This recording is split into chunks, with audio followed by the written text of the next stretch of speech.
नमस्कार। आज हम एक बहुत ही खास कहानी पर गहराई से बात करने वाले हैं। हाँ, संघर्ष से शिखर तक रमेश की अविश्वसनीय कहानी। बिल्कुल। कहानी है एक लड़के रमेश की। भारत का एक शहर, तंग गलियां और वहां उसके पिता की एक छोटी सी सब्जी की दुकान। रमेश रोज सुबह दुकान पर सब्जियां सजाता, फिर भागकर स्कूल जाता। ये थी उसकी दुनिया। हाँ, मतलब एक आम जिंदगी लेकिन सपनों के साथ। सही कहा। पिता बहुत मेहनत करते थे, लेकिन घर में पैसे इतने नहीं थे कि रमेश को किसी अच्छे महंगे स्कूल में पढ़ा सकें। न महंगी किताबें थीं, न कोई ऑनलाइन साधन जो आजकल होते हैं। पर हाँ, एक सपना जरूर था। इंजीनियर बनने का। हाँ, इंजीनियर बनने का।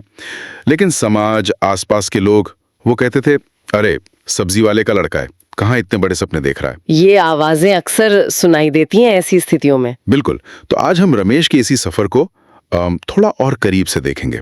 उसकी चुनौतियां, उसकी हिम्मत, देखते हैं इसमें क्या कुछ सीखने को मिलता है। चलिए शुरू करते हैं। तो रमेश का पहला बड़ा सपना या कह ले लक्ष्य था शहर के सबसे अच्छे इंजीनियरिंग कॉलेज में एडमिशन लेना।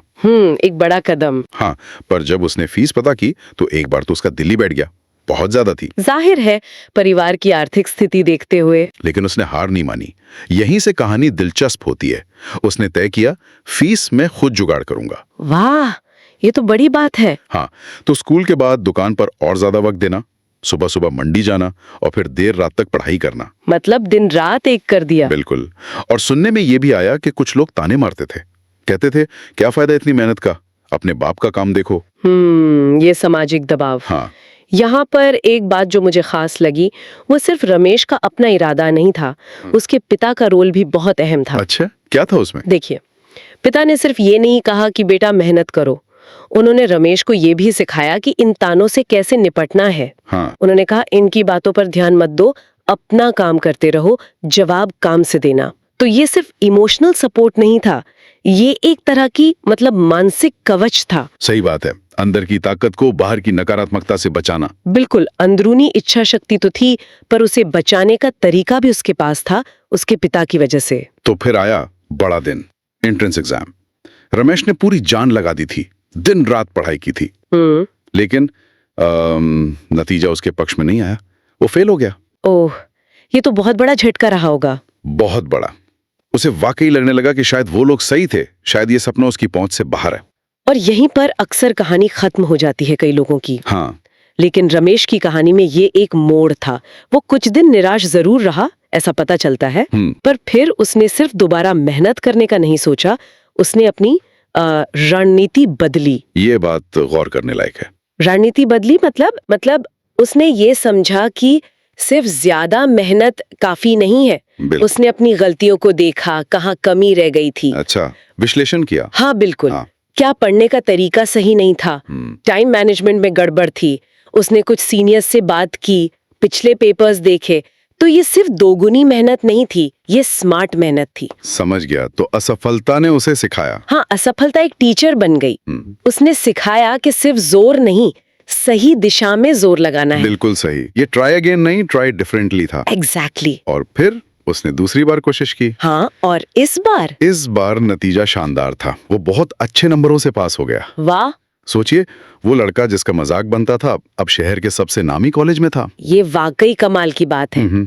और इसका असर सिर्फ रमेश पर नहीं पड़ा होगा। नहीं, बिल्कुल नहीं। कहानी बताती है कि उसके पिता का सम्मान भी मोहल्ले में बढ़ गया। लोग उन्हें अब सिर्फ सब्जी वाले की तरह नहीं देखते थे। एक कामयाब बेटे के पिता के तौर पर देखने लगे। बिल्कुल, एक ऐसे पिता जिसने कम साधनों में भी बेटे को आगे बढ़ाया। तो वो जो कहा जाता है ना, कठिनाइयां हार नहीं है, वे केवल परीक्षा है, वो यहाँ सच होता दिखता है। रमेश की कहानी ये दिखाती है कि मुश्किलें कितनी भी हो, अगर सही तरीका, इरादा पक्का हो और सीखने की इच्छा हो तो रास्ता बन ही जाता है। ये सिर्फ इच्छा शक्ति की बात नहीं है, ये सही दिशा में मेहनत और रणनीति की भी बात है। बिल्कुल सही कहा आपने। तो इस सारी बातचीत का निचोड़ क्या है? रमेश की कहानी से हम क्या सीख सकते हैं? मेरे ख्याल से सबसे बड़ी सीख तो यही है कि हालात मुश्किल हो सकते हैं, पर वो आपको रोक नहीं सकते अगर आप में वो जज्बा है। हाँ, आपकी पृष्ठभूमि आपकी सीमा तय नहीं करती। बिल्कुल। लेकिन एक और बात है, सिर्फ जज्बा काफी नहीं। असफलताओं से सीखना, अपनी कमियों को पहचानना, जरूरत पड़ने पर तरीका बदलना, मदद मांगना, ये भी उतना ही जरूरी है। सही कहा, मतलब दृढ़ता के साथ साथ लचीलापन भी चाहिए, अडेप्टेबिलिटी। हाँ बिल्कुल, रेजिलियंस एंड अडेप्टेबिलिटी दोनों। तो जाते जाते एक विचार छोड़ जाते हैं। ये कहानी हमें सोचने पर मजबूर करती है। जब हम किसी मुश्किल में बार बार नाकाम होते हैं तो क्या हम सिर्फ और ज्यादा मेहनत करते हैं, या रमेश की तरह रुक कर ये भी सोचते हैं कि शायद तरीका बदलने की जरूरत है? बहुत अच्छा सवाल है। क्या पता हमारी जीत अगली कोशिश में नहीं बल्कि कोशिश के बदले हुए तरीके में छुपी हो। सोचने वाली बात है, बिल्कुल।